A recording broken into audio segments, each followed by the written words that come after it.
ტრამპის პოლიტიკა და ურთიერთობების განვითარების დინამიკა ამერიკის შეერთებულ შტატებთან. პარლამენტის თავმჯდომარემ ამ საკითხებზე ტელეკომპანია იმედში ისაუბრა. ჩარლო პაპუაშვილის განცხადებით ინაუგურაციის შემდეგ გაკეთებულ განცხადებებში გახმიანებული გზავნილები ოპტიმიზმის საფუძველია. პაპუაშვილმა ისაუბრა ამერიკის შეერთებული შტატების საგარეო დახმარების პოლიტიკაზე. თავარი საკითხი რაც საერთო ჯამში როგორც პოლიტიკის წარმოების ფორმა კრავს ამ ყველა თემას არის ფარისეულ პოლიტიკაზე უარის თქმა. საუბარი პირდაპირ იმ ინტერესზე რომელიც აქვს ამერიკის შეერთებულ შტატებს, ნახეთ სახელმწიფო მდივნის განცხადება ამასთან დაკავშირებით, რომ სხვა ქვეყნების ინტერესები, რომ ისინი ამოდიან იქიდან, რომ ქვეყნები ერები მოქმედებენ საკუთარი ინტერესიდან გამომდინარე და სწორედ ინტერესებიდან გამომდინარე მოლაპარაკებაში ხედავს როგორც ჩანს პრეზიდენტი ტრამპი მშვიდობიანი მსოფლიოს უზრუნველყოფის წინაპირობას და ეს არის ის რაც ჩვენ ოპტიმიზმის საფუძველს გვაძლევს რომ აღარ იქნება ის ფარისეულური პოლიტიკა რომელიც სამწუხაროდ წინა ადმინისტრაციას ჰქონდა რომელიც თითქოს და მზრუნველობით დემოკრატიის ექსპორტით შინამდვილეში სხვა ქვეყნების შიდა პოლიტიკაში ჩარევას გულისხმობდა და ამას ჩვენ ხედავდით მათ შორის საქართველოს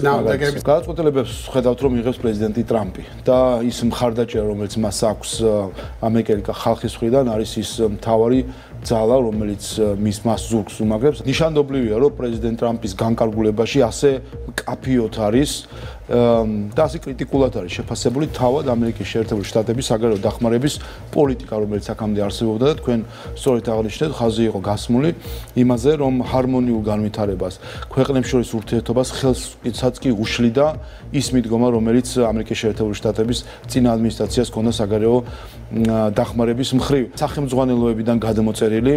სცენარები პირდაპირ რომელიც იდგმება სხვადასხვა საპროტესტო ღონისძიებების სახით თავის მიზანი აქვს რომ ჩამოაყალიბონ ანტაგონიზმი ზიზღი ხელისუფლების სახელმწიფოს მიმართ მათ შორის რომ მივიდეს დაპირისპირების გარკვეულ მწვერვალამდე ეს ურთიერთობა რათა შემდეგ სადღაცაც გაწყდეს და გვახსოვს ჩვენ იგივე ქალბატონი ლორა თორნტონის მაკენის ინსტიტუტის წარმომადგენლის იმედგაცრუება რომ სისხლი არ დაიღვარა და გვამი ვერ იხილა საქართველოში ხედავდით მათ შორის განვლილ წლებში როგორ ხდებოდა გადამზადება ამა თუ იმ ჯგუფისა მომზადება სწორედ ექსტრემისტული მეთოდებით თქვათ